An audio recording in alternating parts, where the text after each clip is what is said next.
précarisation dans le soin et l'accompagnement social. Alors, dans le soin, par rapport à tout ce que j'ai entendu jusqu'à maintenant, je dirais que la question du chômage est sans doute beaucoup moins forte qu'ailleurs parce que, au contraire, on a besoin de soignants. Et alors, je n'ai aucun chiffre, hein, mais bon, ça m'a fait penser à cela, que ce n'était pas trop la question. Mais la question, c'est vraiment la précarisation, et je dirais la précarisation symbolique, c'est-à-dire la perte de sens. Et comme j'avais promis que je ne parlerais pas longtemps, très peu même, je voudrais juste vous donner le témoignage de Muriel, que vous avez peut-être entendu.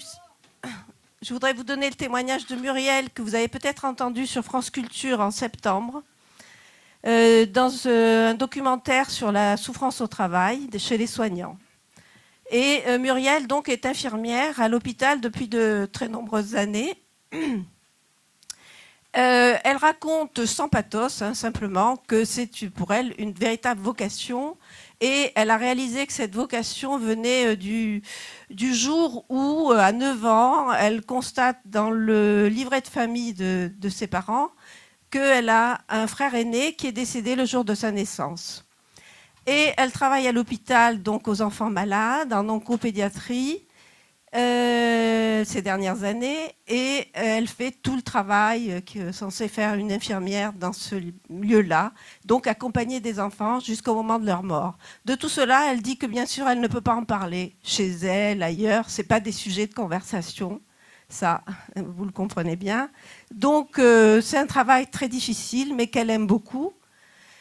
Et elle a pris finalement la décision de quitter l'hôpital et son métier d'infirmière dans la situation suivante. Elle accompagne une jeune fille jusqu'à la mort, morte d'un cancer, et elle se retrouve après la toilette mortuaire dans un ascenseur bloqué avec la famille et les ambulanciers. 1 heure bloquée de cette manière-là. Bon, elle n'en dit pas plus. Le lendemain, elle arrive à l'hôpital et on la convoque, on va dire, les choses comme ça. On la convoque et elle a un avertissement. Pourquoi ? Elle s'attendait à ce qu'on lui demande qu'est-ce qui s'était passé, comment ça s'était passé. Enfin bon, un humanisme minimal. On la convoque et la cadre de santé lui dit qu'elle a un avertissement parce qu'au lieu de mettre 2 étiquettes là où il fallait, elle n'en a mise qu'1. Le lendemain, elle prend la décision de quitter l'hôpital et de quitter son métier d'infirmière. Voilà, donc après moi, je ne sais pas, Michel Chauvière vous dira quelques mots, je pense. Et puis ensuite, donc, nous aurons Serge Klopp, qui est infirmier cadre de santé, qui peut-être voudra réagir à ce que je viens de dire, mais ce n'est pas obligé parce qu'il n'était pas au courant de ce que j'allais dire là. Frédéric Pierru, qui est chercheur en sciences sociales et politiques. Et puis, donc, les deux sont dans des engagements divers. Je ne sais pas s'ils en parleront. Et puis, pour les 2 autres intervenants, je laisserai Michel Chauvière les présenter. Voilà, donc je passe la parole à Michel Chauvière. Oui, alors nous avons rapproché 2 domaines qui peuvent être séparés, mais aussi rapprochés. Par accompagnement social, on entend un domaine assez large, hein, au-delà du travail social ou de l'intervention sociale. Alors c'est vrai que la précarité s'installe dans ce social-là sous des formes multiples, visibles ou invisibles. Certains métiers d'ailleurs de faible qualification ou trop récents ou mal protégés connaissent des contrats courts et discontinus. Je pense tout simplement ceux de la réinsertion sociale, ceux de l'aide aux migrants, ceux de l'aide à domicile. Et Catherine Kaleka en parlera certainement. Les femmes relais dans les quartiers, etc., etc. Il y a mille et un exemples. Mais on voit ça aussi dans des cadres professionnels qu'on pouvait penser un peu mieux protégés. Je pense à la PJJ, à la protection judiciaire de la jeunesse, dans la prévention spécialisée.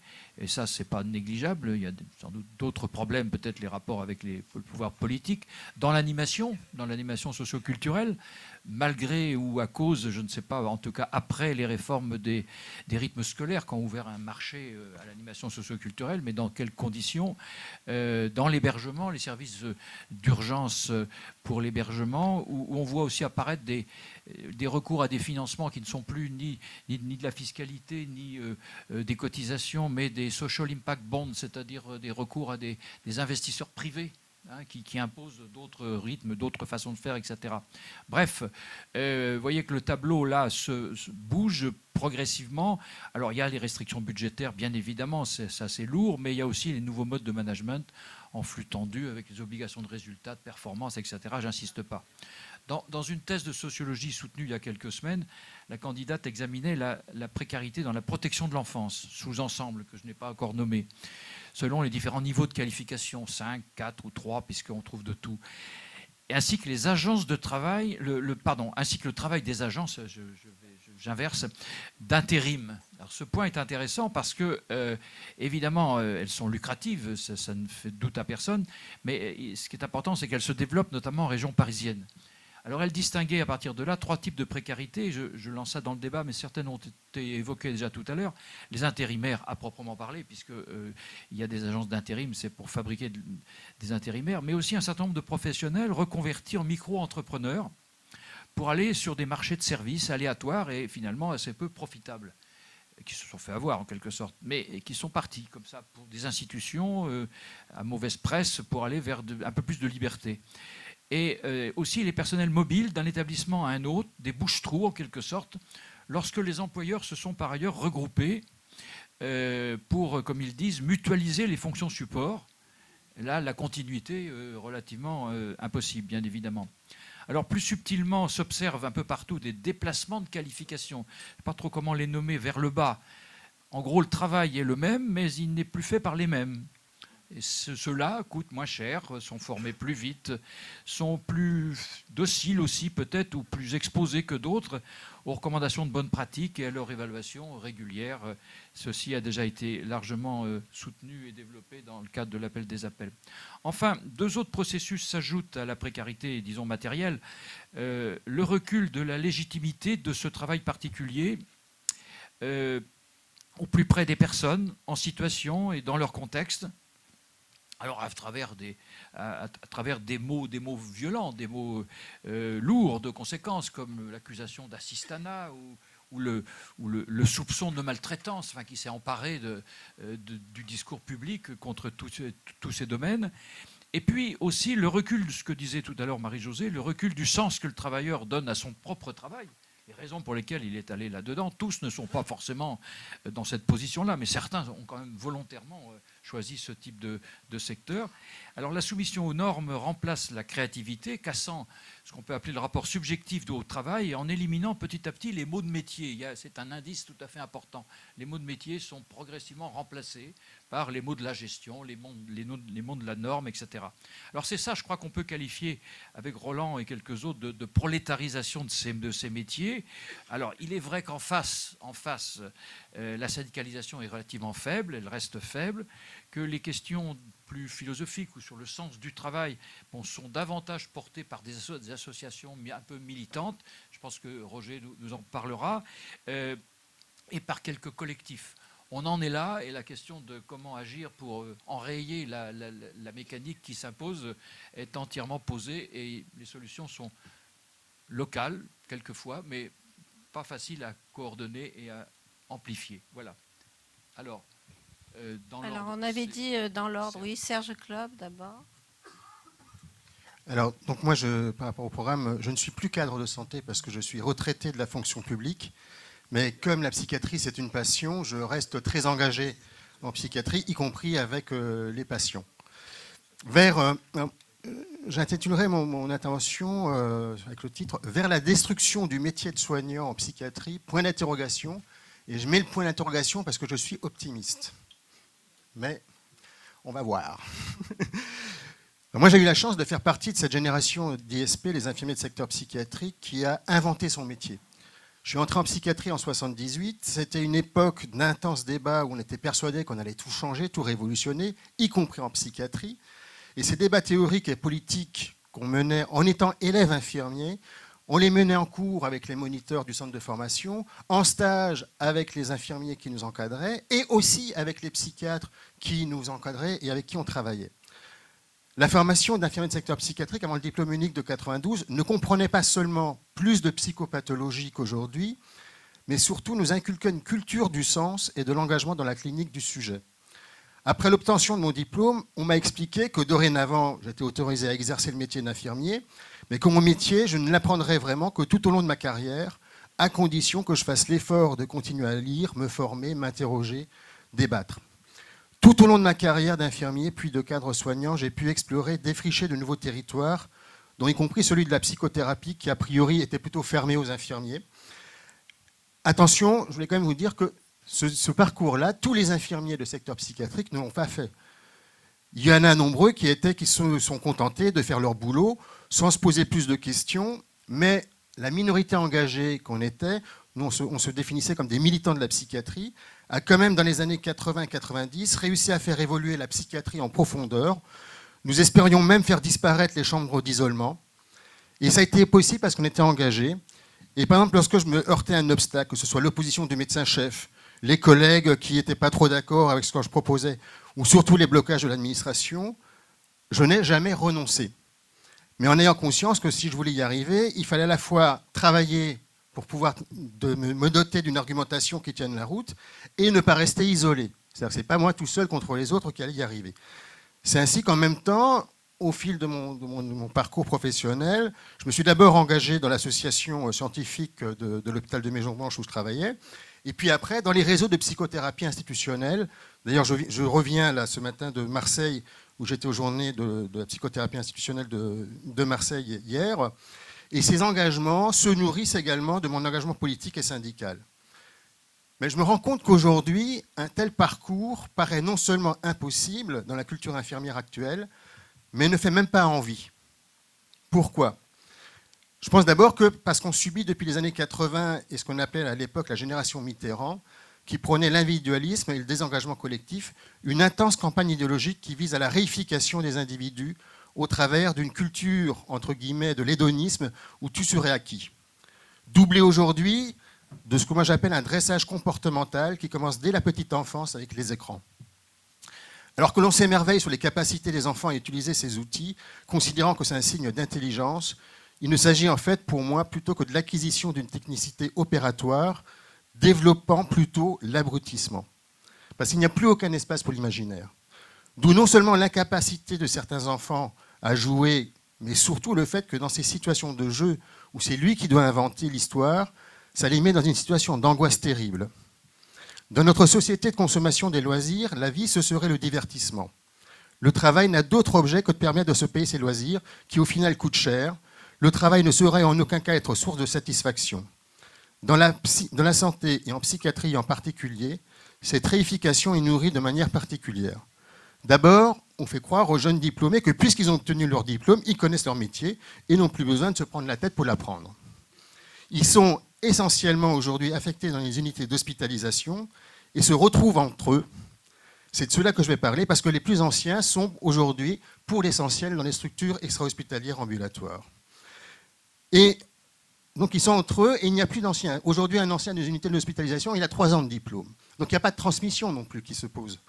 Et lorsqu'ils se trouvent à travailler justement avec un infirmier de ma génération, qui pourrait leur conseiller, par exemple, d'aborder ce patient-là plutôt de telle manière, ou qui essaie d'expliquer que si le patient crie et insulte, c'est le symptôme de la maladie et de son angoisse, et il ne faut pas le prendre au pied de la lettre, il y a là un refus, un blocage de toute transmission, et ils répondent souvent « je connais mon travail, je sais ce que j'ai à faire, je ne suis pas là pour me faire emmerder, ni insulter par les malades ». Dans leur formation, l'étude de la psychopathologie et de la théorie psychanalytique est réduite à sa plus simple expression. Ils sont donc démunis face à la folie qui redevient insensée. Si on ne comprend pas celui qu'on est censé soigner, on va forcément essayer de se focaliser plutôt sur le symptôme qu'il faut éradiquer que sur la personne. Et là, on glisse d'une fonction où il s'agit de soigner un sujet à une fonction où il est question de traiter des symptômes. Pourtant, lorsqu'on discute avec eux individuellement, ils sont tous là parce qu'ils veulent exercer un métier relationnel au service des autres. Je pense que là, il y a une vraie contradiction qui peut être un point d'appui justement pour trouver des solutions. Mais dans la culture totalement imprégnée d'idéologie dominante qu'il se fabrique dans les IFSI, les centres de formation pour infirmiers, puis dans les équipes d'intra, la relation est en surplomb. Le malade, c'est lui, moi je suis normal. Inutile que je fasse un travail sur moi pour comprendre l'autre, mais ça existait déjà il y a 40 ans, c'est pas nouveau. Mais ça croise, je pense, à un autre phénomène qui devient de plus en plus prégnant de notre civilisation, de la connexion et de l'interconnexion.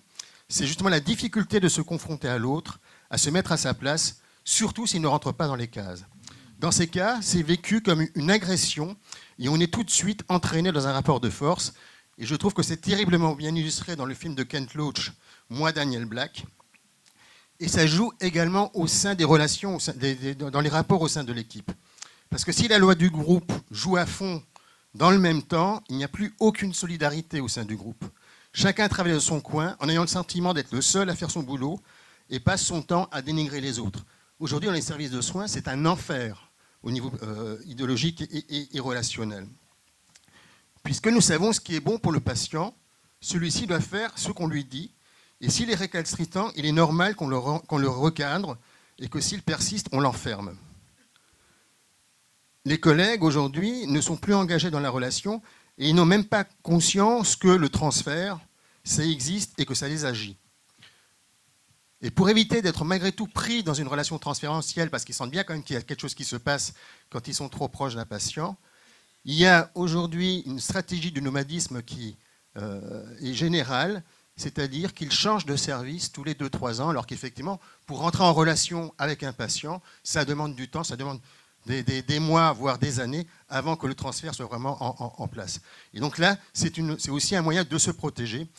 Et ils n'imaginent même pas, du coup, qu'eux puissent avoir une fonction psychothérapique par rapport aux patients. Ce qui est thérapeutique, c'est éventuellement l'entretien médical, et surtout, c'est le médicament. Du coup, en même temps, les soignants deviennent complètement interchangeables. Peu importe que ce soit un tel ou une telle qui soit là, du moment qu'il y a une blouse blanche. Et tous ces phénomènes sont renforcés institutionnellement par la logique sécuritaire et par la démarche qualité. La sécurité, c'est l'absence de sentiment de danger. C'est ce qui est fondamental et permet au sujet de s'engager dans le travail et de prendre des risques. A contrario, le sécuritaire est fondé sur le présupposé que nous serions tous et constamment en danger. Et le sécuritaire, il a cette particularité, c'est que pour qu'il puisse tenir sur la durée, il nécessite d'entretenir le sentiment de danger. Il est donc antinomique avec la vraie recherche de sécurité. Et le sécuritaire, en psychiatrie, il est particulièrement entretenu par les formations à la gestion de la violence, qui sont quasi obligatoires pour tous les jeunes diplômés, et l'obligation de porter le BIP-PTI, protection du travailleur isolé. Alors, il y a 40 ans, j'infirmier de ma génération, on ne nous parlait pas de violence. Mais on nous expliquait, quand l'angoisse d'un patient commence à monter, si tu ne l'apaises pas tout de suite, 1 heure plus tard, quand tu vas le croiser dans le couloir, tu risques de te prendre une baffe. Mais ça sera parce que tu n'auras pas fait ton boulot. Parce que ton boulot, c'est de le rassurer, c'est d'apaiser l'angoisse. Aujourd'hui, si on est face à un patient qui monte, on ne fait plus appel à la capacité du soignant à apaiser cette angoisse, ce qui est vrai peut prendre du temps, et ça pose des questions aussi sur les priorités dans les services avec les cadres, mais on déclenche immédiatement le PTI, et dans les instants qui suivent, les collègues de tout l'hôpital sont là pour établir le rapport de force. Et ça finit, d'une manière générale, en chambre d'isolement, et pour un peu que le patient se débatte, il est contentionné.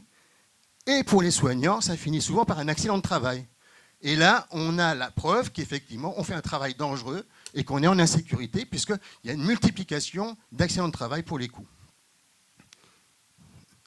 La peur des soignants devient un élément permanent des lieux de soins, ce qui a pour effet de potentialiser l'angoisse des patients, d'où cette explosion des mises en chambre d'isolement et du recours à la contention. Jean-Claude Pénochet, lorsqu'il était encore président du SPH, syndicat des psychiatres, a déclaré « Quand une équipe a peur, il est certain que le médecin va prescrire des contentions », ajoutant « La contention est un indicateur de la bonne ou de la mauvaise santé de la psychiatrie. Plus la psychiatrie va mal, plus la contention sera utilisée. Aujourd'hui, la psychiatrie va très mal. » Mais comment se fait-il que ses collègues n'aient pas conscience que ce n'est pas ça soigner ? Eh bien, c'est parce qu'ils font ce que prescrit aujourd'hui la démarche qualité et la certification des hôpitaux. La qualité des soins aujourd'hui ne se mesure plus à l'effet sur le sujet, mais à la manière dont on a appliqué le protocole. Le soignant, de l'aide-soignant au psychiatre, n'est plus que l'opérateur des protocoles définis par la cellule qualité. Il est totalement enfermé dans les réponses prédéfinies des arbres décisionnels de plus en plus étroits. Il est dépossédé de son métier. Dans cette conception de la psychiatrie, patients comme soignants sont totalement réifiés. J'ai encore une seconde. Donc, au travers de cet exemple de la psychiatrie, c'est toute une conception de l'homme dans notre société qui est en cause, au travers d'une révolution, ce qu'on appelle une révolution anthropologique, visant à fabriquer l'homme réifié qui n'a plus la capacité de se penser, ni de penser sa place dans le monde, et donc incapable de peser sur la réalité et de la transformer. Cela se mesure sur le terrain des luttes sociales, parce que je suis syndicaliste aussi, je l'ai vu, où la victimisation tend à remplacer la revendication.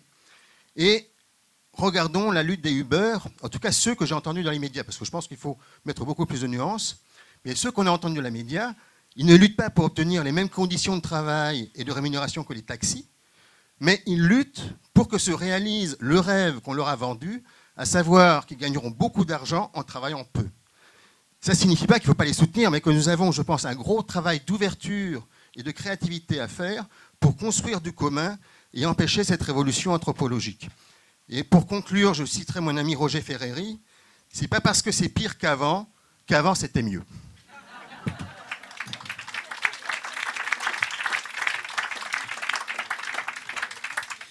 Bien, je tiens quand même à protester officiellement devant Marie-Josée et Roland, devant les inégalités de temps de parole, hein, parce qu'on est 6 pour 1 heure.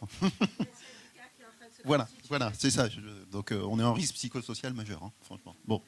Voilà, donc oui, je voudrais dire, je vais essayer de répondre sociologiquement à la question de Roland, de montrer pourquoi certaines activités sont particulièrement perverties lorsque s'accélère le procès de précarisation. Voilà. Parce que, évidemment, tous les métiers sont attaqués par l'offensive gestionnaire, tous sont atteints à des degrés divers par la dynamique de précarisation, mais il est certains métiers, certaines activités qui, me semble-t-il, sont particulièrement vulnérables à cette précarisation, et donc je précisais le terme. Alors, il se trouve que ces activités qu'on qualifiera en sociologie de professionnelles, qu'on oppose souvent à un métier, sont souvent prestigieuses, en tout cas l'été, et qu'effectivement elles sont particulièrement, je dirais, démobilisées ou déstabilisées plutôt par le fait qu'elles perdent du prestige, parce qu'elles sont soumises à des logiques tayloriennes. Elles ont aussi pour point commun de travailler sur de l'humain. Donc en fait, vous avez reconnu que ces activités particulières dans, je dirais, l'univers des métiers, c'est finalement les activités professionnelles qui ont donné lieu à l'appel des appels, hein, médecine, enseignement, magistrature, travail social. Mais je voudrais repartir des contenus de travail, en fait. Et il me semble que je vais faire un petit détour conceptuel pour en arriver sur l'hôpital. C'est-à-dire qu'on doit quand même à mon collègue Florent Champy, qui est un sociologue, d'avoir défini un type particulier d'activité, de métier, qu'il appelle les professions à pratique prudentielle. Alors qu'est-ce que c'est que ce truc que les professions à pratique prudentielle? Alors il reprend le terme de prudence à Aristote, la phronésis, qui est une notion finalement, donc vous avez compris, très, très ancienne, et qui désigne un certain type donc d'activité. D'abord, ce sont des activités qui portent sur des cas singuliers. Hein, qui est lié, ces activités travaillent sur de l'humain, donc sur un matériau humain singulier. Ensuite, les professionnels, si on le prend, les professions à pratique prudentielle, travaillent dans des situations souvent complexes, et notamment, j'insiste sur ce point, doivent hiérarchiser différentes dimensions, par exemple pour un médecin, les dimensions cliniques, la dimension technique, la dimension sociale, la dimension économique, la dimension éthique, mais aussi différentes valeurs. Donc on va le voir, cette complexité nécessite une délibération professionnelle. Et cette singularité, cette complexité, c'est la troisième caractéristique, sont source d'incertitude dans l'accomplissement du travail. Ce qui fait qu'au final, les professions à pratique prudentielle, comme la médecine, sont des savoirs, sont portés par des savoirs qui sont des modes de connaissance en partie non scientifiques. J'insiste pour la médecine, parce que c'est toujours un choc quand on leur dit que leur activité n'est pas que scientifique, qui suppose la délibération et qui comporte une part de contingence, ce qui les rend particulièrement résistantes aux formes de contrôle et de standardisation gestionnaire. Et ce qui est intéressant ici pour comprendre l'impact de la précarisation, me semble-t-il, c'est que pour que que le travail professionnel s'accomplisse dans de bonnes conditions, il faut au moins qu'il y ait 4 conditions qui soient réunies, 4 conditions de félicité, si vous voulez. D'abord, la valorisation de l'expérience. Hein. Évidemment, la phronésis, la prudence, la sagesse pratique s'acquiert au fil du temps, premièrement. Donc, c'est la figure, par exemple, du clinicien aguerri. Ensuite, il faut du temps pour mener cette fameuse délibération qui précède la décision, où le professionnel va hiérarchiser, pondérer les différentes dimensions, par exemple ici, du soin. Ensuite, troisième condition, il faut de la stabilité et de la cohésion, notamment des équipes. En médecine, la cohésion des équipes, la stabilité des équipes est très importante pour avoir assuré la qualité des soins. Et évidemment, une autonomie dans la pratique professionnelle. Or, ce que je voudrais vous montrer ici, c'est que ces 4 conditions, donc l'expérience, le temps, la stabilité, la cohésion et l'autonomie, sont particulièrement atteintes par la dynamique de précarisation. Et je distinguerai ici, je suis désolé, je fais un peu de concept, mais il me semble que c'est intéressant de distinguer à la suite de Danielle Linhart, la sociologue du travail, précarisation objective et précarisation subjective.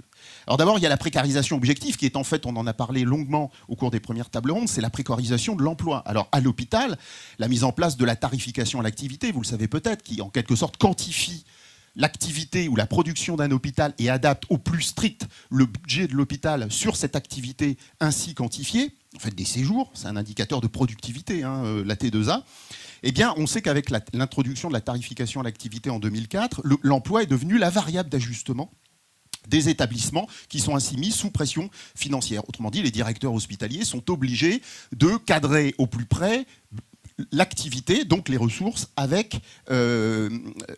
plutôt l'activité qui détermine les ressources et les coûts. Bon, alors ça a eu des effets particulièrement pervers. On a vu, donc l'emploi, vous le savez, dans un hôpital, c'est 70% à peu près du coût de fonctionnement d'un hôpital. Donc on a vu se développer le recours massif à l'intérim médical ou à l'emploi médical temporaire. Vous savez aussi qu'on a vu le recours massif à des médecins étrangers contractuels. 20% des médecins aujourd'hui qui travaillent dans les hôpitaux sont d'origine étrangère. Ou forme de précarité plus interne, le développement des poules d'infirmiers de remplaçants.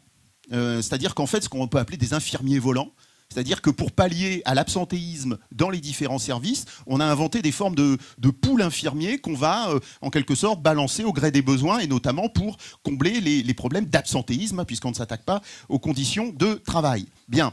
Alors, ce qui est très intéressant, et ce qu'a montré Nicolas Bélanger, c'est que ceux qui collaborent le plus aux réformes gestionnaires, enfin collaborent, je ne suis pas sûr que j'ai bien employé le mot, mais enfin qui coopèrent avec la logique gestionnaire, c'est ceux qui sont les moins intégrés dans le champ du soin, c'est-à-dire aussi ceux qui, évidemment, sont les plus précaires. Ça ne vous étonnera pas. Donc c'est, en quelque sorte, cette précarisation objective, elle est particulièrement, elle vise particulièrement cette précarisation, comment je vais dire, bref, ceux qui sont les plus précaires sont les vecteurs de l'introduction de logiques hétéronomes dans le champ du soin. Ça y est, je commence à parler bizarre. Bon, voilà. Voilà. Alors, je prends un exemple. En anesthésie-réanimation, on a vu se développer le recours à l'intérim dans les centres hospitaliers. Je rappelle que dans certaines régions, 88% des établissements ont recours à des intérims, des médecins intérimaires en anesthésie-réanimation, qui est quand même une activité particulièrement critique, et au point d'ailleurs que c'est devenu une pratique managériale banale.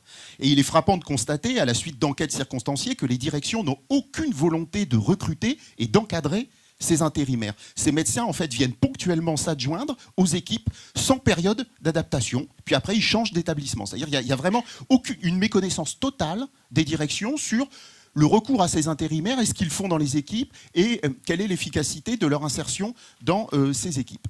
Alors ce qui est très intéressant, et ça va m'amener au deuxième point de la précarisation subjective, c'est que le développement de l'intérim médical n'est pas toujours subi.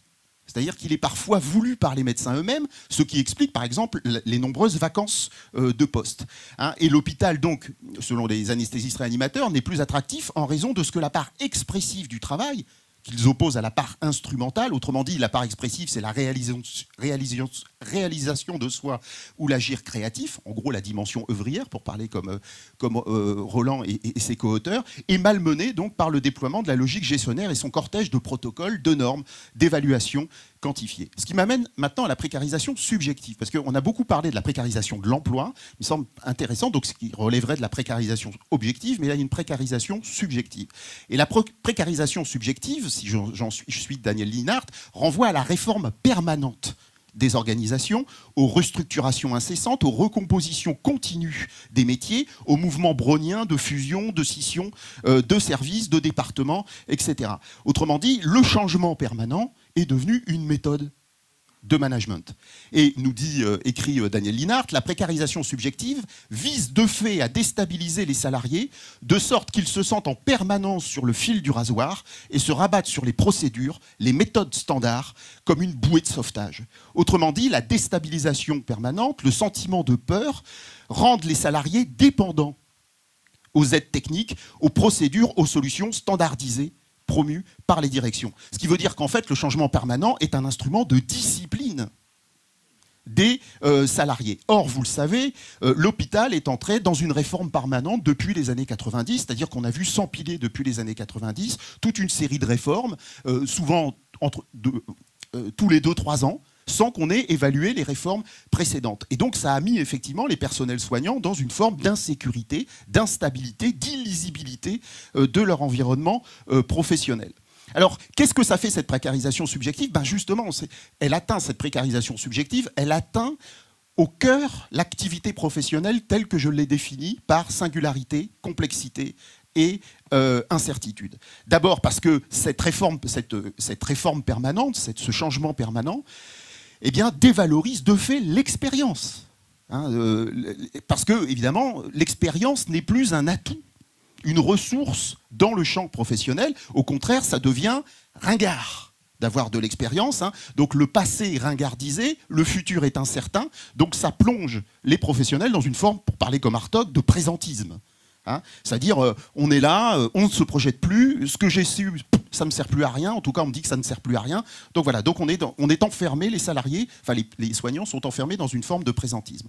Ensuite, donc, deuxième, ça dévalorise l'expérience. Ensuite, deuxième chose, ça déstabilise la fonction. En particulier du fait de la valorisation managériale, ça a été très bien dit, de la polyvalence ou du fait des délégations de tâches sauvages des médecins vers les soignants ou entre les soignants.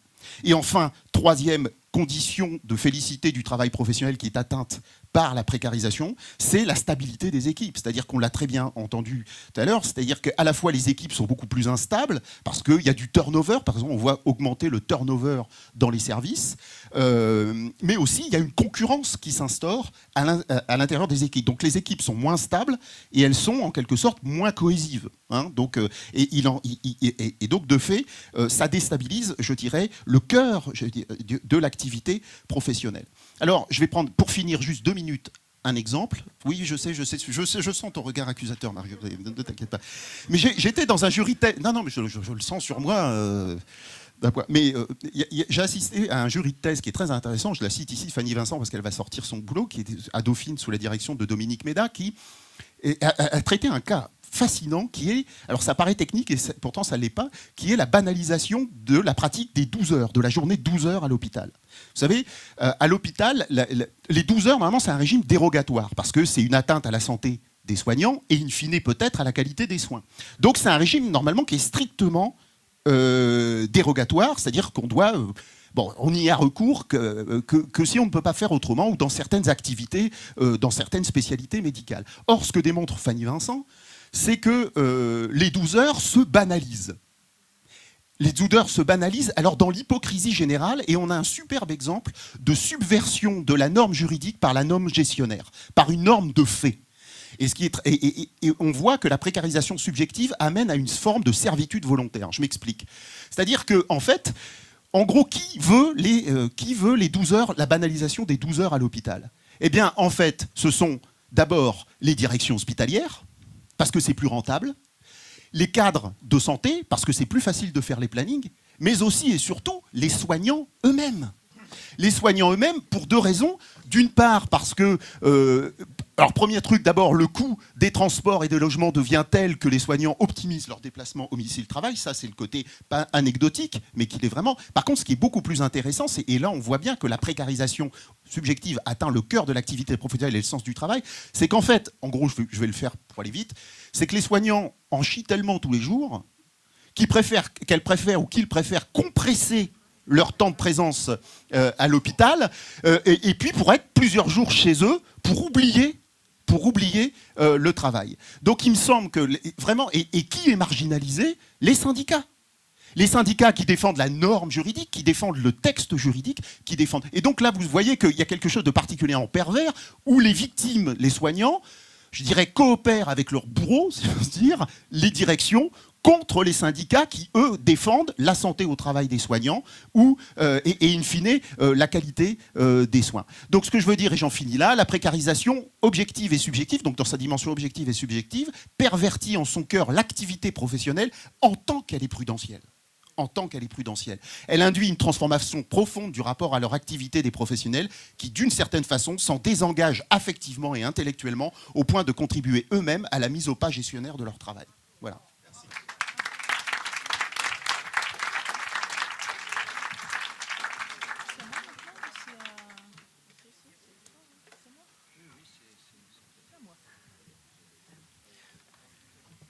Bon, d'abord, merci, parce que ça met en termes assez clairs, je trouve, une partie des soucis que j'ai concernant aussi le travail dans le secteur qui me préoccupe, qui est le secteur des personnes âgées, et qui me semble tout à fait avoir subi toutes ces mutations. En fait, dans la mesure où on est passé, vous le savez tous, de la notion d'hospice à la notion d'établissement gériatrique, puis d'EHPAD entre les années 70 et maintenant, et qui a eu, alors soi-disant, parce que je n'ai pas fait l'histoire de ça, les hospices ont été décriés énormément, mais finalement, il était peut-être pas si mal que ça parfois. Et on est arrivé maintenant à des spécialisations, dont l'hospice accueillant tout le monde, on est arrivé maintenant à une autre ségrégation qui est que des établissements accueillent les âgés. Et on pourrait parler de précarisation, et c'est vrai que quand on a parlé de ça et qu'on m'a demandé d'aborder cette question, je me suis demandé comment l'aborder, puisque effectivement là aussi on n'est pas dans des problèmes d'emploi. Il y a du boulot d'aide-soignant, il y a du boulot d'infirmier, il y a du boulot de directeur d'EHPAD, il y a du boulot aussi de personnes à domicile. Et en fait, j'ai réfléchi à cette question de précarisation exactement dans les mêmes termes que vous, mais en les formulant pas tout à fait pareil. C'est que, en fait, on a deux secteurs, donc le domicile, les prises en charge en domicile, et les prises en charge en institution. Et chacune génère ces problématiques, mais qui sont d'une certaine manière raccordées par le fait que nous sommes dans une société où on considère qu'il n'y a pas besoin de mettre de l'argent pour s'occuper des vieilles personnes. Et donc, on est dans des... Oui, c'est parce que je suis déprimée.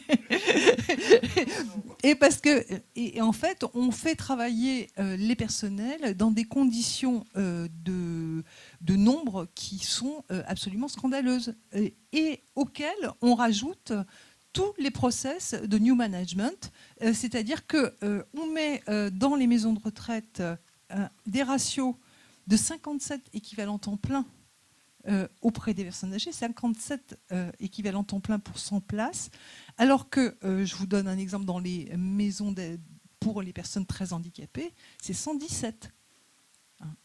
Je n'ai pas calculé dans les crèches parce qu'ils le donnent par personne, mais on est à 57 équivalents temps plein par personne, sachant que dans ces établissements, vous avez 10% d'absentéisme parce que le travail est très lourd et que les gens prennent des arrêts maladie parce qu'en plus c'est un travail pénible et que ça fait mal au dos. Et donc le secteur des personnes âgées, c'est aussi le secteur, et là il y a eu une récente enquête qui a eu lieu, c'est celui où il y a plus d'accidents de travail que dans les travaux publics. C'est-à-dire que on parle de 57 équivalents temps plein, ce qui est déjà misérable, mais en réalité, les gens tournent à 35 équivalents temps plein. C'est-à-dire qu'on a 3,5 personnes pour 10 patients, en comptant la direction, la cuisinière, etc. C'est pratiquement rien. Donc on a superposé en quelque sorte les problématiques de manque de personnel avec les problématiques de new management.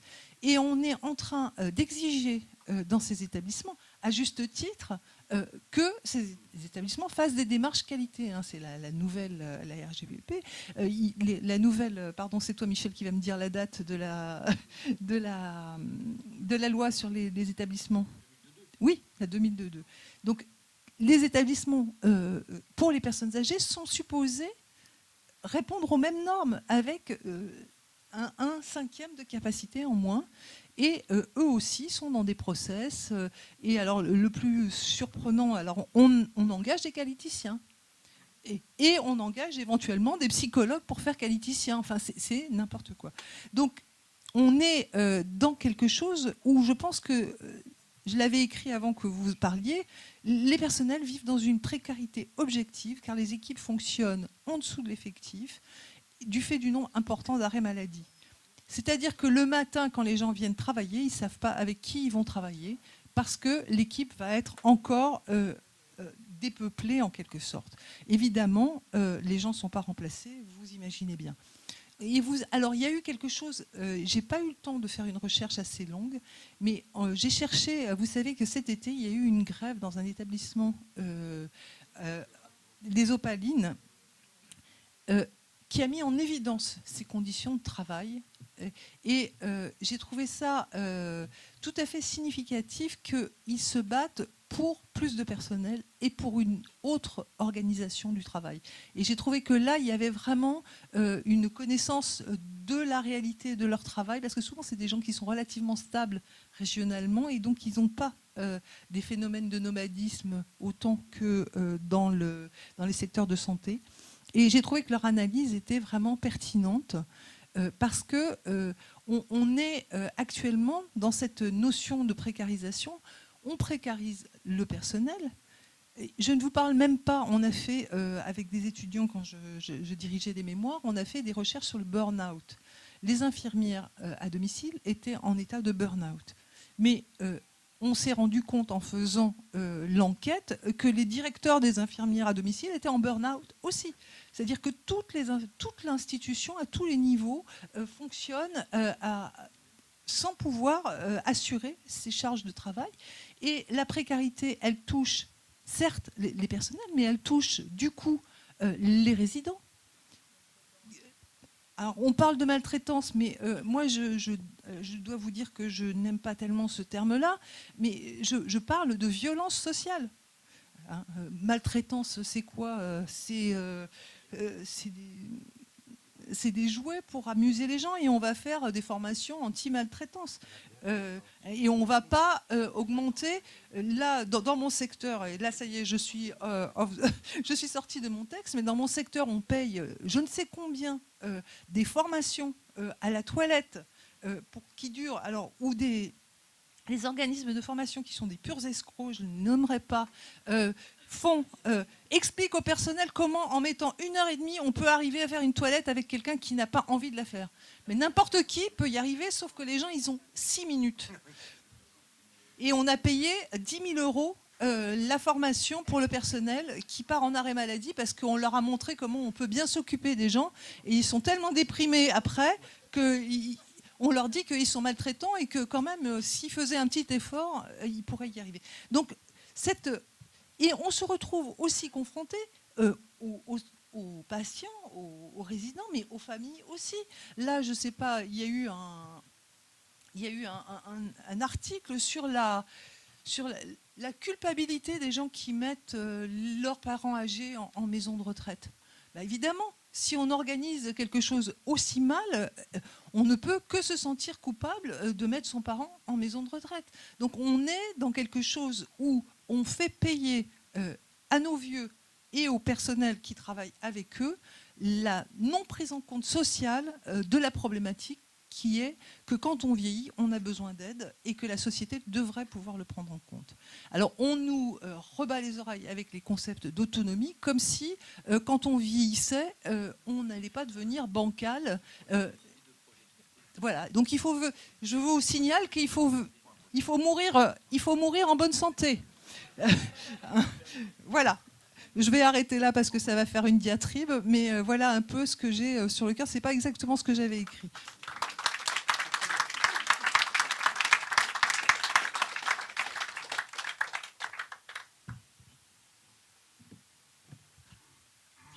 Oui, merci. Donc moi je vais parler du côté de l'accompagnement social. Alors l'accompagnement social tel que nous, Maïs, un mouvement pour l'accompagnement et l'insertion sociale, on a défini depuis la fin des années 80. Alors pas l'accompagnement qu'on voit à la télé, hein, je ne sais pas si vous avez vu, le banquier nous accompagne, l'assureur nous accompagne, les pompes funèbres nous accompagnent. Et dernièrement, j'ai vu même le crédit, une caisse d'épargne, la caisse d'épargne qui accompagne à dépenser des personnes en situation de difficulté sociale. Non, ce n'est pas de cet accompagnement social-là que je viens évoquer un certain nombre de choses, mais l'accompagnement social qui s'appuie sur la clinique, hein, la relation à la personne, cheminer avec elle ou elle avec nous, avec cette idée que c'est un sujet et non pas un objet d'accompagnement, parce qu'on aurait tendance, et ça je vais m'en expliquer tout à l'heure, à perdre un petit peu justement ce sens-là. Donc je voudrais faire le lien avec ce qui a fait débat tout à l'heure autour du sympa, pas sympa. Moi je vais vous parler d'un temps que les moins de 20 ans ne peuvent pas connaître, et particulièrement le temps où j'ai même rencontré des travailleurs sociaux heureux et des équipes heureuses. Alors bien évidemment, c'est un temps, hein, comme je disais tout à l'heure, que les moins de 20 ans ne peuvent pas connaître. J'ai connu ce temps-là comme travailleur social, éducateur, je l'ai connu comme cadre, je l'ai connu comme directeur d'établissement. Et à cette époque-là, ce bonheur, c'était la traduction de ce qui se passait sur le terrain.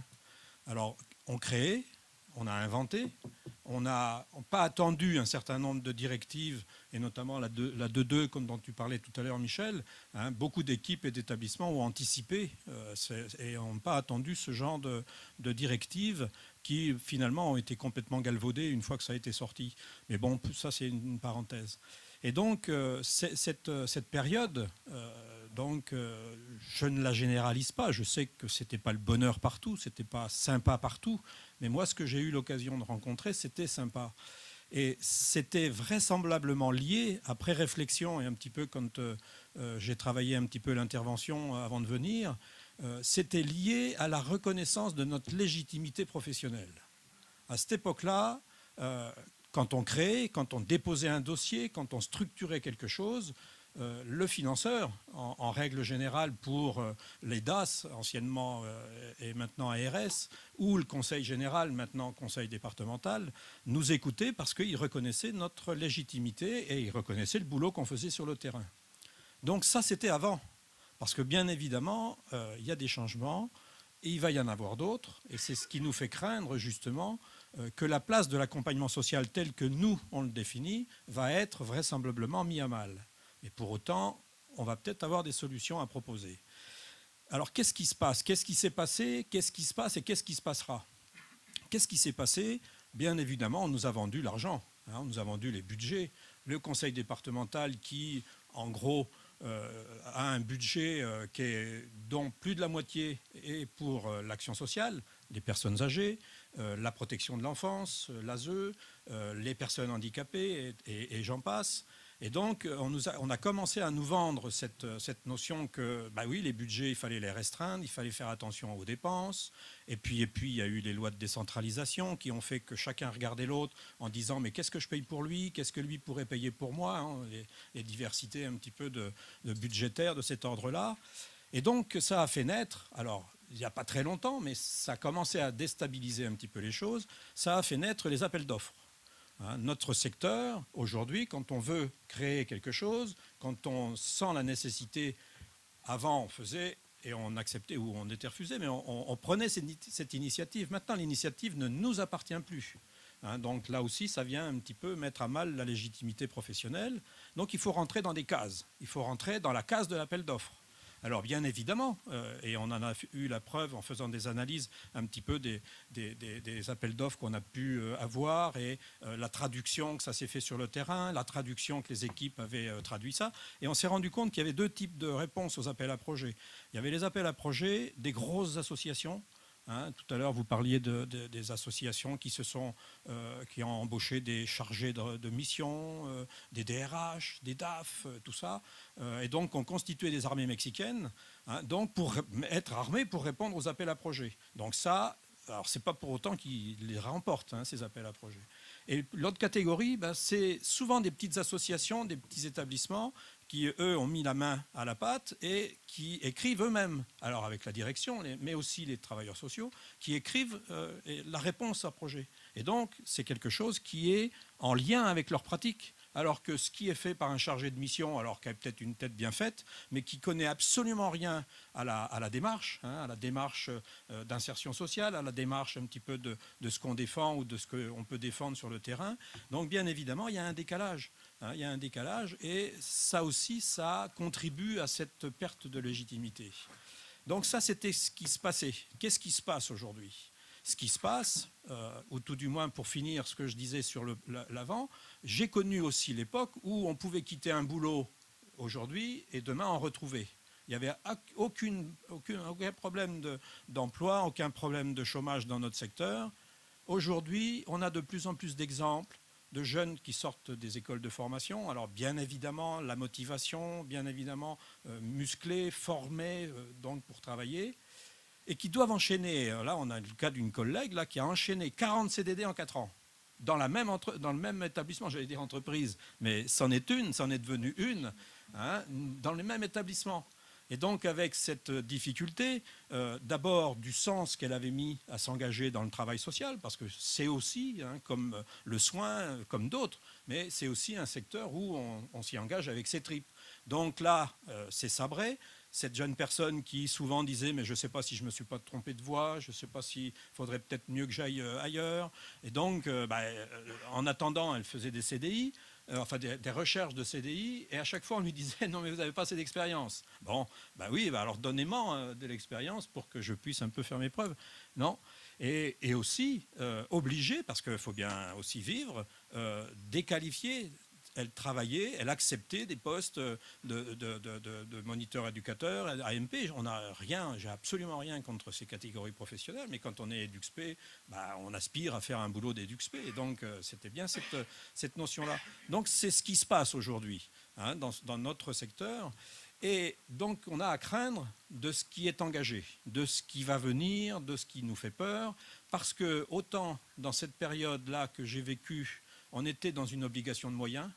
C'est-à-dire qu'effectivement, on a mis des moyens d'accompagnement, on a mis des moyens pour accompagner les personnes, pour être là à côté d'elles. Maintenant, ça commence à devenir des obligations de résultat, avec bien évidemment des grilles, des normes, des nomenclatures. On entend ça dans le projet Séraphin. Je ne sais pas si vous avez été voir le projet Séraphin, qui est actuellement réservé au secteur des personnes handicapées, mais ils l'ont appelé Séraphin PH, parce qu'ils vont l'appeler bientôt Séraphin toute population. Donc c'est vraiment une entrée à la matière. Et en exergue, Séraphin, on détermine à l'avance les besoins de la personne. Donc il faut que la personne dont on s'occupe, elle rentre dedans, dans ces besoins-là. Et attacher à chaque besoin une réponse par des prestations. Donc une nomenclature de prestations. Et il faut qu'il y ait le lien unique. Et bien évidemment, tout ça, ça nous est vendu par rapport à des exigences budgétaires. Et derrière, nous, on y voit la T2A, la tarification à l'activité.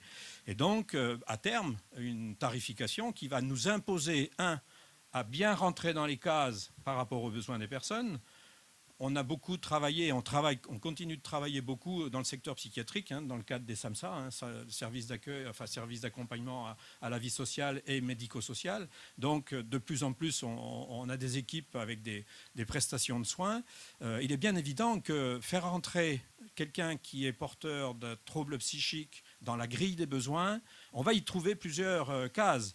Mais je ne pense pas que l'administration supportera que la personne elle se retrouve dans tous ces cas-là, parce que ça veut dire qu'elle va avoir besoin de toutes les prestations. Et donc, si elle a besoin de toutes les prestations, c'est que ça va coûter cher. Donc, ça ne va pas.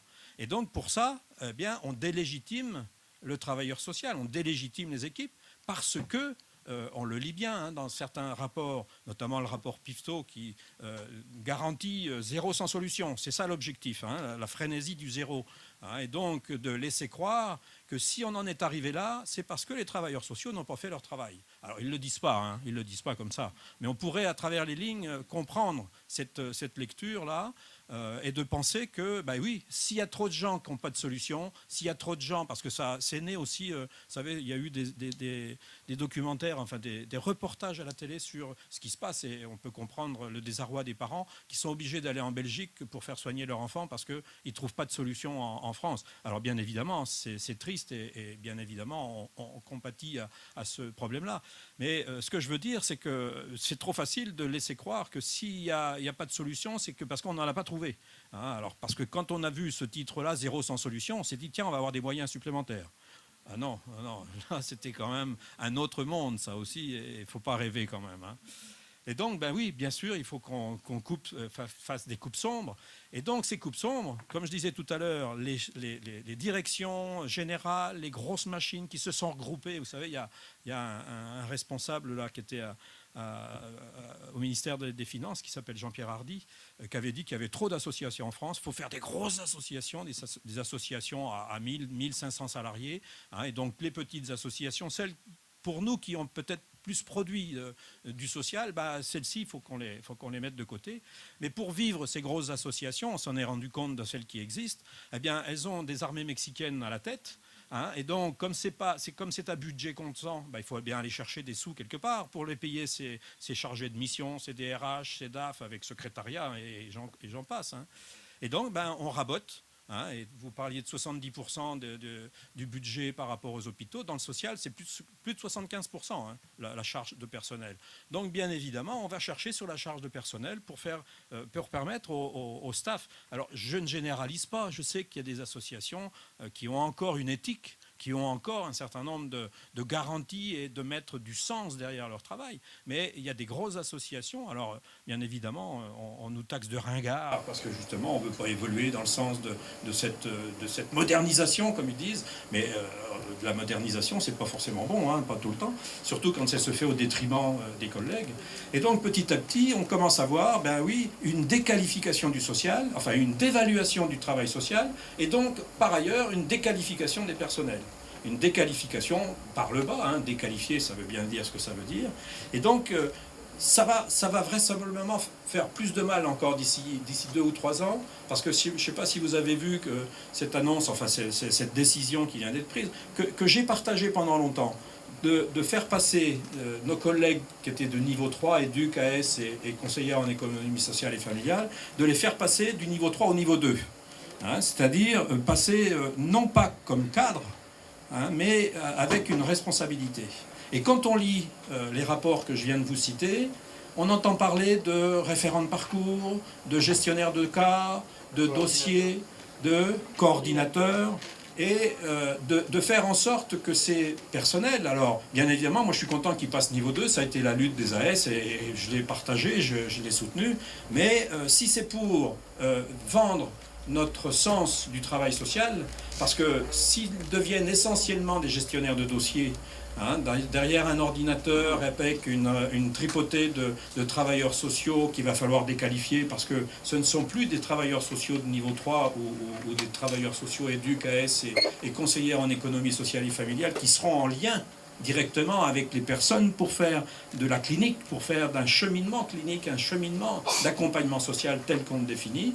Et bien évidemment, on va déqualifier ces tâches-là et puis les rendre simplement dans une gestion domestique.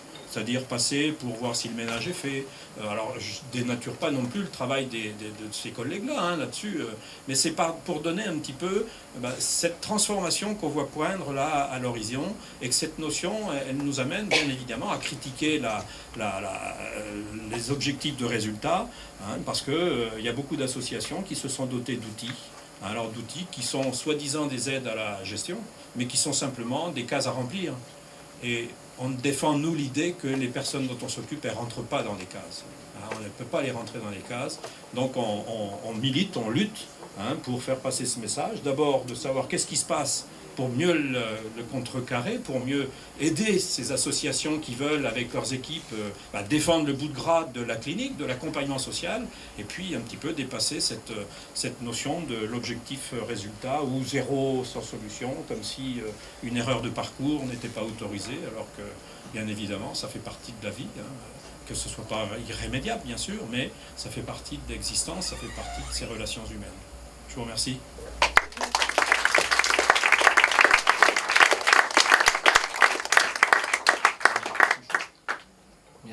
Merci à vous quatre. J'ai envie d'ajouter un tout petit détail, mais je n'ai pas pu tout dire. Non, mais je sais, non, c'est pas du tout parce qu'il en manquait, mais rajouter quelque chose. Le président Macron a nommé récemment un personnage dont il faut dire quelques mots, un haut commissaire à l'économie sociale et solidaire.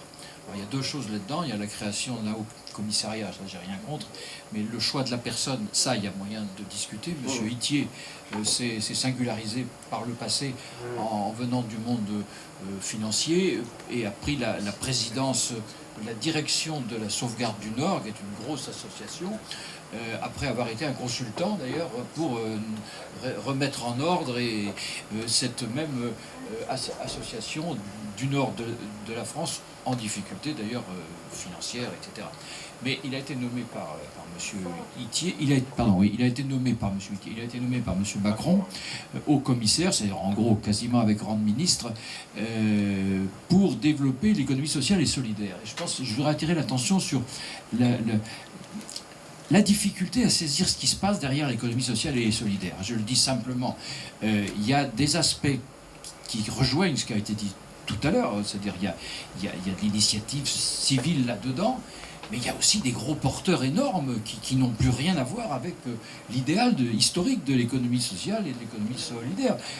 Même les grosses mutuelles, même les grosses coopératives, ils sont ailleurs. Et puis la loi Hamon, qui a organisé en 2014, mis en place quelques éléments concernant ce secteur-là, a aussi introduit une catégorie nouvelle de participants de l'économie sociale et solidaire, telle que définie, c'est ce qu'on appelle les entreprises sociales. Alors là, la vérité des choses commence à apparaître, c'est-à-dire qu'on est en train de faire une conversion du monde associatif dans l'entrepreneuriat, et c'est ça que M. Ittier est en train de défendre comme perspective à venir pour, je crains, pour l'ensemble du monde social organisé, c'est-à-dire réalisé. Et il y a un danger considérable de ce côté-là, me semble-t-il, parce qu'il a des moyens, il peut parler, il parle, il a des bases d'appui, et puis il a défendu un financement renouvelé, parce que j'ai appelé tout à l'heure, j'ai mentionné tout à l'heure, les social impact bonds, c'est-à-dire le fait, puisqu'il n'y a plus d'argent public, il faut aller chercher l'argent là où il est, chez les investisseurs. Et l'État garantit, c'est bien le montage, que lorsque l'objectif est atteint à terme, c'est-à-dire au bout de 2 ans ou 3 ans, qu'on a réduit le nombre de placements d'enfants par décision de justice dans le Nord, par exemple, décision de justice, on va pas mettre en cause des décisions de justice, mais on va faire de la prévention pour éviter les décisions de justice. Donc lorsque l'objectif est atteint, l'État rembourse l'investisseur qui a pris des risques sur le social, avec une petite plus-value à 2 chiffres. Hein. Et ça, c'est quand même intéressant de le noter. Voilà. Juste pour conclure par rapport à ce que dit Michel, c'est que ces contrats à impact social, hein, lui il le dit en anglais, moi je le dis en français. Non, mais cette notion-là qui a été développée, quand elle a été expliquée par M. Ittier, et donc c'est ce qui explique aussi pourquoi on n'est pas tellement copains, c'est qu'il a certifié que pour arriver à cet objectif, parce qu'il y a un objectif de résultat, hein, donc bien évidemment la même nature de ceux dont je parlais tout à l'heure, et qui a été de dire, pour ce faire, je vais embaucher des commandos de travailleurs sociaux. Donc c'est ce qui nous fait peur un petit peu, parce que alors là encore, on dénature un certain nombre de choses. Je crois que maintenant, c'est le temps des questions là, pour la salle, mais pour voilà, pas que pour cette table ronde, mais alors je ne sais pas si les autres intervenants sont encore là. pour répondre. Donc, si vous souhaitez... oui, il faut que ce soit des questions... toutes les questions qui sont là, au bord des lèvres. Et on a des micros qu'on peut vous passer.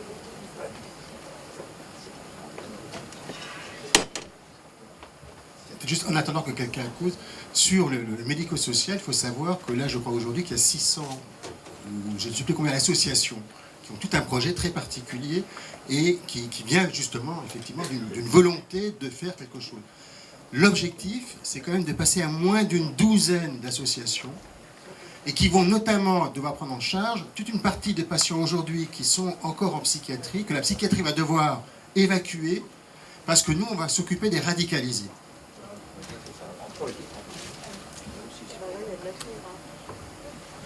Je ne vois pas très bien. Donc oui, il y a une question là-bas. Moi, je peux poser la question. C'est justement, Ah, pardon, on voit rien, nous, c'est ça le problème. monsieur, vous êtes l'infirmier à Regret, là. Il y a le micro. Il y a le micro. Je voudrais vous demander tout simplement, pourquoi vous parlez de révolution anthropologique dans ce sens-là? Moi, je suis anthropologue. Et votre expression, ça m'a un peu perturbée. Vous pouvez me l'expliquer mieux? Merci. Parce que On peut laisser allumer, hein. Oui, c'est mieux parce que sinon on ne voit pas peut-être j'utilise cette expression parce que je pense que justement, ça modifie radicalement la structure de l'humain, la structure psychique de la personne, et que après cela, on n'est pas les mêmes. Et il y a un certain nombre à mon avis, de capacités, notamment psychiques, qui sont atrophiées, qui ne sont pas développées, et qui mettent... Moi, je fais un travail, je pense qu'il y en a d'autres qui le font, là maintenant, dans un centre social d'accueil avec des enfants. Je suis effaré de voir ces gamins, donc c'est un accueil ouvert, ces gamins, ils ne sont pas là parce que ils ont des troubles, c'est pas parce que c'est un accueil comme ça qui est ouvert sur la cité. Je suis effaré par le fait que ces gamins sont incapables de jouer. C'est-à-dire qu'ils restent là 3 heures, 4 heures, ils passent d'un jeu à l'autre, ils sont plusieurs, ils ne jouent pas entre eux, ils n'arrivent pas à apprendre à jouer et à se poser et à jouer, et que je pense que ça, effectivement, anthropologiquement, ça modifie des choses qui n'existaient pas auparavant. Oui, mais révolution anthropologique, moi je pense que l'anthropologie peut aider à une révolution, à une vraie révolution. Si vous utilisez la révolution anthropologique comme la décadence des humains, excusez-moi, je me révolte une toute. Ah mais les révolutions ne sont pas toujours toutes positives. Oui, mais alors... Révolution conservatrice, des révolutions Madame. Oui, bonjour. Lizzie Edelstein, je suis psychologue à la protection judiciaire de la jeunesse. Ça fait très longtemps que je lis Monsieur Chauvière, qui nous a cités tout à l'heure. Et je veux rien rajouter à tout ce que vous avez dit les uns et les autres, parce que c'est exactement ce qu'à la protection judiciaire de la jeunesse on vit aujourd'hui. Si elle s'est trouvée pendant... Alors la protection judiciaire de la jeunesse, elle met en œuvre des mesures qui sont prises par les juges pour enfants, par les juges d'instruction aussi. Longtemps, ça a été avec une double compétence qui était bien sûr l'enfance délinquante, l'ordonnance de 45, la dernière quasiment qui reste encore active, mais qui a été tellement dénaturée qu'aujourd'hui, la perte de sens, même à travers l'ordonnance de 45, est cruellement vécue par les personnels sur le terrain. Et évidemment, l'article 375 concernant l'enfance en danger, qui a longtemps été d'ailleurs la réponse quasiment unique, je dirais, dans beaucoup de départements, surtout des grandes agglomérations, pour ce qu'on appelait les enfants en difficulté au sens large du terme, y compris avec des actes de transgression. Voilà.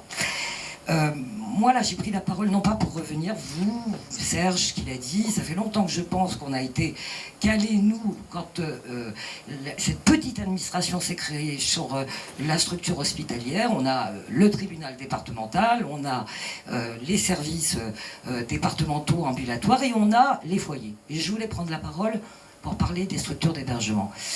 Voilà, je suis très expérimentée, 42 ans, éducation surveillée, protection judiciaire de la jeunesse, mais je m'en vais. Et avec moi, la génération des années 70 s'en va aussi. Et je suis absolument atterrée Alors, dans les milieux ouverts, ce qu'on appelle les consultations d'orientation éducative, on va dire que ça tient encore un peu, encore que ça a été terriblement précarisé par tout ce que vous avez décrit.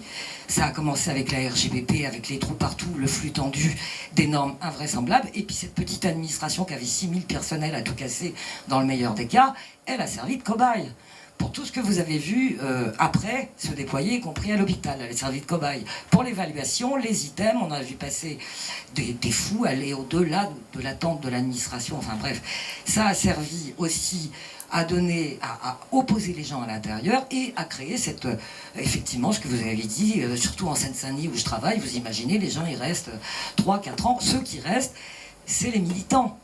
Donc la protection judiciaire de la jeunesse, M. Chauvière, elle a tenu jusqu'à maintenant, elle avait l'air d'être un peu comme ça, ouais, parce qu'il y a quand même eu un courant très militant, j'y viens au cœur de mon propos, devant ces enfants-là.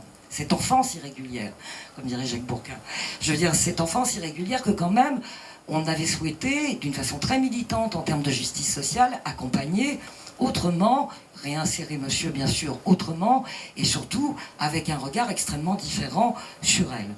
Aujourd'hui, ce qui lui est offert à cette jeunesse vient dire que le regard, pour moi, revient dans les années où j'ai été recrutée. Et je suis rentrée en 75. On venait juste de fermer les dernières institutions avec Mitard. Ça date pas d'il y a si longtemps que ça. Hein, puisque moi je suis arrivée, c'était un centre d'observation avec Mitard. Voilà. Bon. Et aujourd'hui, on en est où ? On en est avec des centres éducatifs fermés qui sont une catastrophe totale dans la prise en charge la plupart du temps. On en est avec un regard qui est extrêmement dévalorisant par rapport à ces jeunes que vous savez bien qu'à chaque élection, vous en entendez parler régulièrement. Et ce que je voulais dire, c'est que les structures qui les accueillent en hébergement, comme Serge a pu dire pour l'hôpital, c'est le visage du monstre, Serge. Le fou, le jeune délinquant, je veux dire celui qui effectivement est l'enfance irrégulière. Dans les structures où ils sont accueillis aujourd'hui, là où on n'arrête pas de nous parler dans les protocoles de qualité de bientraitance, jamais entendu autant ce mot, ça me tue ce mot maintenant aujourd'hui, c'est de la maltraitance, c'est de la violence institutionnelle, de la maltraitance institutionnelle, et surtout nos foyers sont dans un état absolument spectaculaire, avec une déqualification progressive effectivement avec les contrats de courte durée pour être devant des enfants qui sont effectivement en grande difficulté. Et aujourd'hui, je dis qu'en plus, tout l'aspect de prévention qu'on a quand même tenu pendant tout un temps avec l'article 375 de l'enfance en danger est en train de s'effondrer parce que l'ASE s'effondre aussi. L'aide sociale à l'enfance aussi connaît des choses terribles. Et je finis là, extrêmement inquiète. Je pars dans un moment... C'est douloureux de partir en voyant la situation comme elle est aujourd'hui. J'invalide ce que vous dites parce que moi j'ai des jeunes collègues qui se battent et qui ont envie encore de résister et de travailler et d'être dans un travail d'équipe, etc. Donc je dirais que c'est pas général, mais je ne sais pas comment on va pouvoir les aider, mais il va falloir qu'on les aide. La transmission, et croyez-moi, j'y suis attachée, on l'a faite. Le problème, c'est de savoir aujourd'hui comment, beaucoup plus politiquement, on arrive à faire en sorte, une fois qu'on a transmis, qu'ils tiennent le coup. Alors, je ne pense pas qu'on puisse répondre à votre question. Merci pour votre témoignage. Donc, monsieur... Jean-Philippe Cornelis, moi je viens de Belgique. Nous travaillons avec Roland Gory dans un forum civique sur l'axe humanisation-déshumanisation. Et tout ce qu'on entend ici, finalement, on pensait que nous étions dans une société de progrès qui allait émanciper l'humain, qui allait lui donner de nouvelles qualités. Moi, j'ai travaillé toute ma vie dans un centre culturel où nous pensions à l'émancipation culturelle, à l'ouverture de nouvelles poches d'humanité pour les humains, en les amenant au théâtre. Bon. Et qu'est-ce que nous constatons? Que nous sommes au contraire dans une forme de régression colossale, de déshumanisation de vos métiers. Et toujours, je cite cette phrase de Mitterrand qui disait « Après moi, il n'y aura plus que des comptables ». Et en fait, l'obsession que nous avons aujourd'hui, c'est d'abord la réification des humains, parce que ce que vous supportez ici, vous êtes réifiés, donc vous n'avez plus votre capacité de décision humaine, on vous la prend en vous mettant dans des cases, comme a dit monsieur. Et cette réification est couplée à une financiarisation, c'est-à-dire que tout devient norme comptable. Et alors, je pense que si nous voulons vraiment faire un travail très intéressant aujourd'hui, Moi, j'ai proposé de mettre ça en rapport avec le travail que font les économistes atterrés. C'est sur le fait que nous sommes passés dans une économie qui a renoncé à Keynes, c'est-à-dire Keynes qui disait il faut des masses d'argent importantes pour faire vivre la société, la faire respirer. Et nous sommes au contraire dans une rétraction où on dit tous les jours il n'y a plus d'argent. Mais enfin, Patrick Vivray nous dit il y a 700 000 milliards qui dorment dans les paradis fiscaux, il n'y a plus d'argent. Et donc, cette déshumanisation est aussi une réification et surtout une financiarisation obsessionnelle. Oui, il y avait une dame, non? Il y a une dame Non, avant, non. Bon, bah, allez-y, alors, monsieur. Patrick Banuls. J'apprécie beaucoup toutes ces interventions parce que ça me fait découvrir des choses fondamentales liées à l'humain que j'ignorais, même si dans mon parcours, je suis déjà un peu âgé, j'étais rentré et j'avais exercé des activités dans différents milieux. Officier de marine, commandant de bateau, business school, manager en entreprise, formateur à mon compte en communication et management, avec orientation de développement personnel, c'est-à-dire d'arriver sur l'accompagnement, en un sens, non pas de transférer des outils de manipulation, mais comment être davantage soi-même quand on est manager et reconnaître chez les autres les leviers personnels qui leur correspondent pour que vraiment ils soient heureux et que du coup il y ait performance. Ma question est la suivante.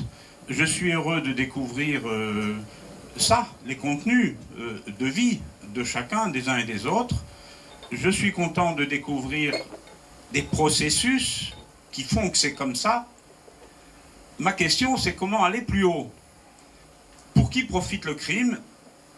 On le sait à peu près, mais quels sont les processus pour ça? Par exemple, des gens qui sont au pouvoir, qu'ils soient politiques ou d'entreprise, c'est différent au pouvoir opérationnel, de direction, de management. Des gens qui sont dans des postes plus académiques. Ils sont non pas dans le pouvoir, mais dans la valorisation de soi-même par le savoir ou des choses comme ça. Et puis il y a des gens qui sont là dans des postes de très haute responsabilité, et tous ces gens-là, et parce que c'est l'avidité qui les anime. Enfin, je fais cette catégorisation peut-être un peu primaire. Alors, à partir de ces motivations du très haut, holistique ou holiste, enfin du haut, comment ça ruisselle pour arriver à ça, c'est-à-dire à cette non-vie, à cette déshumanisation, à cette réification, à cette robotisation, mécanisation des êtres humains, et qui est une dénaturation anthropologique au sens de la dame avec son accent. Et je ne pense pas qu'elle donne tout à fait le même sens au mot anthropologie que Klopp, Monsieur Klopp, je crois que c'est comme ça qu'on l'appelle. Donc, peut-être demain, comment démonter cette primauté de la financiarisation et comment ce souci de valorisation, cette avidité financière, ce besoin de pouvoir pour peut-être se sécuriser dans des postes où finalement on a le choix de faire ce qu'on veut, et donc il n'y a plus de... Enfin, quels sont les processus intermédiaires qui amènent à ça? Autrement dit, comment passer d'une approche un peu réductionniste et un peu horizontale d'observation de ce qui se passe, et qui nous la manque tous, comment passer de là à mieux comprendre et du coup se donner des chances d'avoir des leviers d'action, des possibilités de levier d'action? Je ne sais pas si quelqu'un peut répondre ici ou dans la salle, mais est-ce que ça vient d'en haut ou est-ce que c'est, comme on dit souvent, tout un système qui se met en place? Voilà, donc... Et puis Roland, après. Je ne vais pas pouvoir répondre à toute votre question, parce que c'est vrai qu'on pourrait rebondir sur un certain nombre de choses. Mais ce que vous nous demandez là comme question, c'est du registre du politique, mais du grand politique, avec un grand P. Hein, Et de la manipulation aussi, voilà. La communication, la psychologie. Et donc, nous, enfin, le mouvement que j'ai la chance de présider encore, on n'est pas du tout dans cet objectif-là. On est plus actuellement comment aider les équipes à retrouver leur légitimité professionnelle dont je parlais tout à l'heure.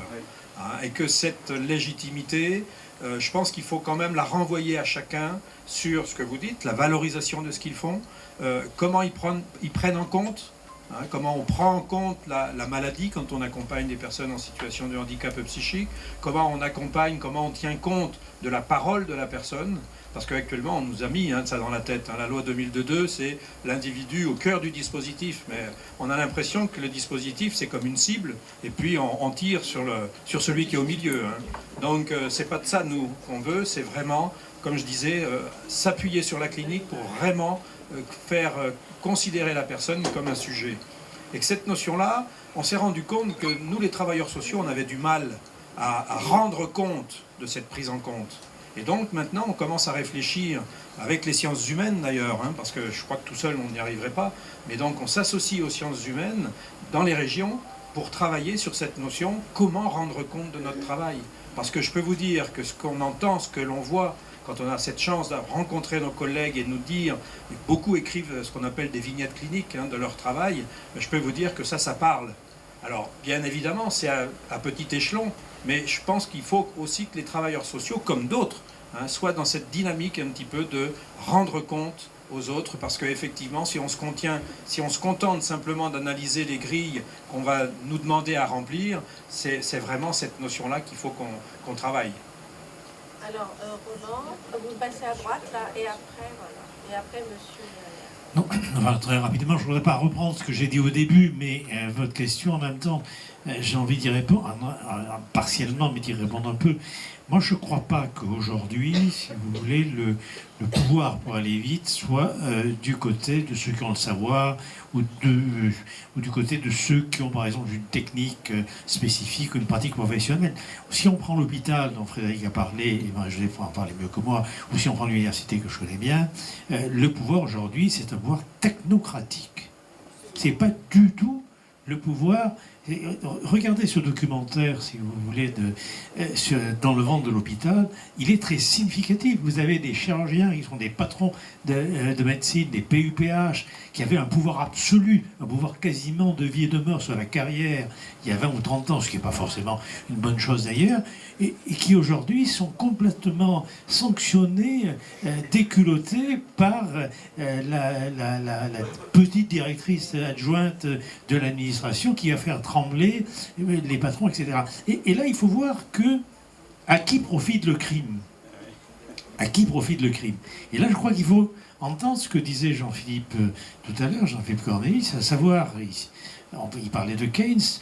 Moi, j'ai une citation que je place toujours parce que je la trouve terrible. Quand Keynes dit « Nous serions capables d'éteindre le soleil et les étoiles parce qu'ils ne nous rapportent pas de dividendes ». Ben, aujourd'hui, dans les institutions, c'est déjà ce qui s'est produit. Ça a déjà eu lieu. Cette révolution, que moi je suis prêt à appeler anthropologique ou à la manière de Bourdieu, de révolution symbolique, elle a déjà eu lieu. Et le problème, c'est de savoir comment est-ce qu'on peut changer ça. Et ça aussi qui est très difficile. Et effectivement, quand vous parliez de légitimité professionnelle, c'est ça. C'est qu'en gros, aujourd'hui, des protocoles normatifs, que ce soit des protocoles gestionnaires, des protocoles financiers, des protocoles de procédure formelle, etc., ils dépossèdent tout professionnel de sa dignité. Il y a une atteinte à la dignité professionnelle. Et effectivement, il ne s'agit pas de ne pas rendre des comptes. Moi, j'ai eu une altercation avec M. Jean-François Copé un jour, parce que j'étais invité à France Culture et par Le Monde aux rencontres de Pétrarque, qui a dit on pourrait être d'accord avec M. Gori, mais il est trop violent. Et finalement, son mission, c'est de dire qu'il ne veut pas rendre des comptes. Et M. Copé, vous avez tout faux. D'abord, je ne suis pas violent, je suis passionné, c'est pas du tout la même chose. Et d'autre part, je suis tout à fait d'accord pour rendre des comptes, mais rendre des comptes de manière intelligente, c'est-à-dire en fonction des finalités de mon travail, est-ce que je le fais bien, et non pas en fonction de scores ou de protocoles qui sont des dispositifs d'aliénation. Mais je crois, et je vais terminer là-dessus, je crois que c'est un problème politique. C'est un problème politique, c'est-à-dire que c'est vraiment aujourd'hui ce qui a été trouvé de mieux, alors c'est pas un complot, c'est un système, c'est pas pareil, mais ce qui a été trouvé de mieux pour aliéner totalement tout professionnel. Il n'a rien à dire et il est dissocié parce que mis en concurrence avec les autres, il est dans ce qu'Hannah Arendt appelle la désolation. Il est dans la désolation. Et c'est ça qui est très difficile. Et c'est peut-être pour ça que c'est important qu'on puisse avoir des journées comme ça, ici et ailleurs, ou d'autres collectifs, qui puissent permettre qu'un nouveau lien se fasse afin qu'on puisse se réapproprier nos responsabilités pour pouvoir les évaluer. Mais les évaluer intelligemment et non pas de manière aliénante.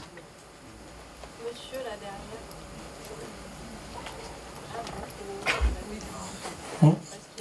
Quelqu'un d'autre avant? Pour le moment, c'est bon. Pour le moment, ça va. Après, je sais pas. Bonjour. Je fais partie de la même association que Roger, donc du mouvement pour l'accompagnement et l'insertion sociale. Je suis aussi travailleur social, je suis sociologue, et en tant que sociologue, je me considère comme travailleur social. Qu'est-ce qu'on a, nous? Qu'est-ce qu'on trouve aussi? Qu'est-ce qu'on essaye d'apporter?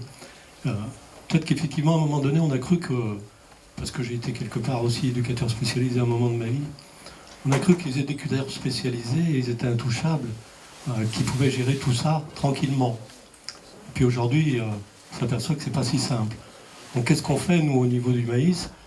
On soutient aussi les travailleurs sociaux, mais on les soutient dans leur quotidienneté. C'est-à-dire qu'on les soutient pas forcément en leur disant comment faire leur travail, mais en les aidant à accepter d'une autre manière que ce qu'ils font actuellement, ces mondes sociaux qui sont en train de les manger. Et quand Spinoza a posé la question, en ayant la réponse de qu'est-ce qui fait que les gens de pouvoir entraînent toujours les autres dans les passions tristes, on sait bien pourquoi, c'est pour les asservir encore plus.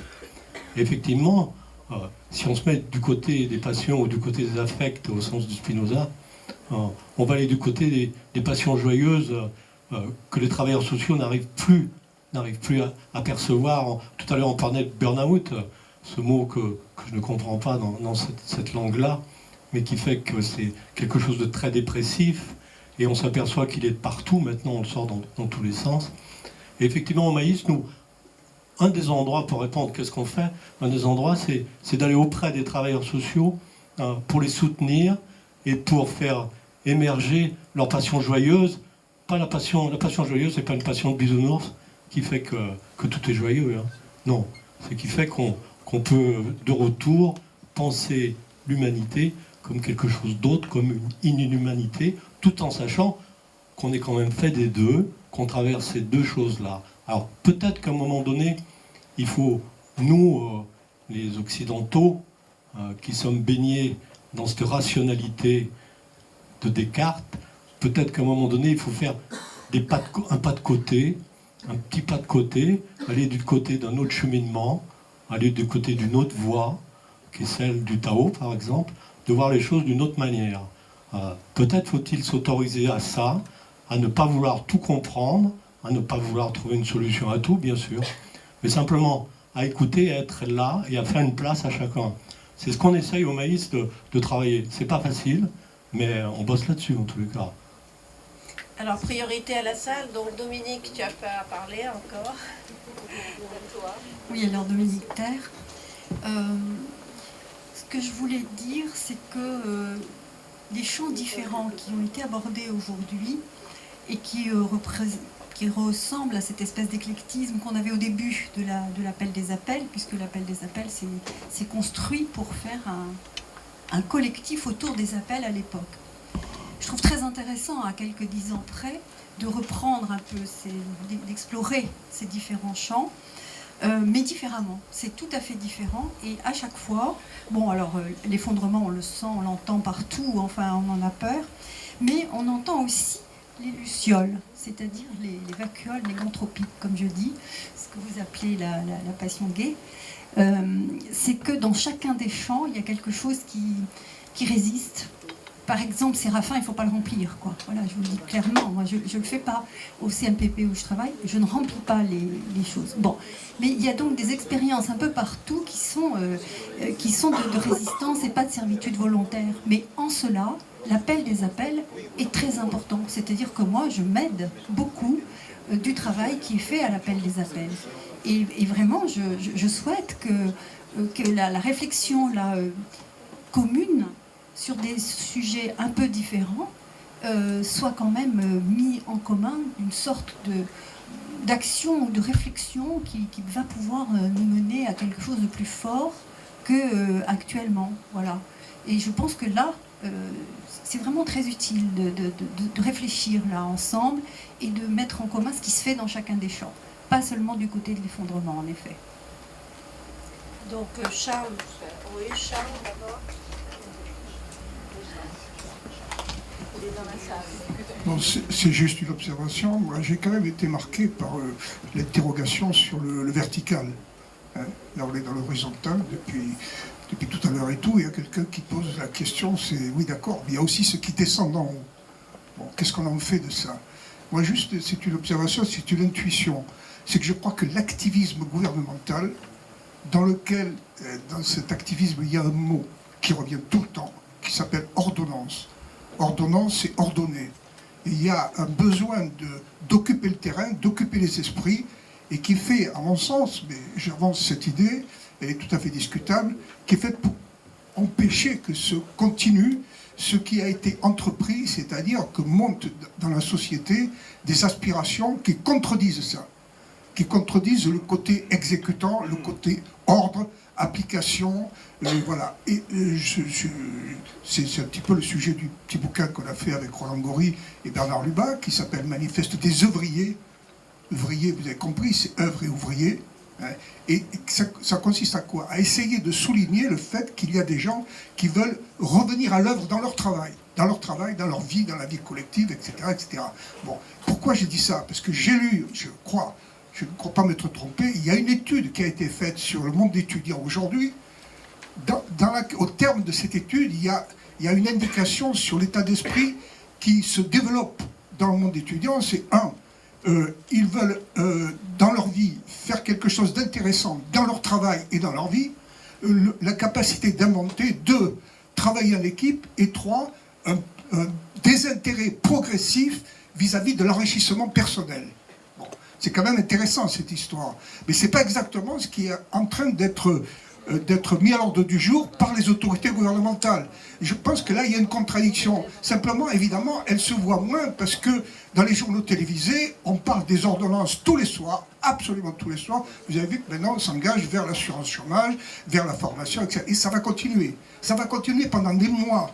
Donc, je pense que quelque part, ça cache ce qui, moi, m'intéresse beaucoup, mais dont il faudrait parler. Je pense que déjà cet après-midi, il y a des choses impressionnantes qui vont dans ce sens-là. Je pense que ces étudiants qui veulent quelque chose de plus inventif dans leur travail, ou qui veulent aussi ne pas être voués à l'enrichissement personnel, je pense que ça les aurait beaucoup intéressés d'entendre ce qui s'est dit tout l'après-midi. Voilà, je ne vous en dis pas plus, mais c'est simplement une impression, c'est qu'il y a une course de vitesse à l'heure actuelle.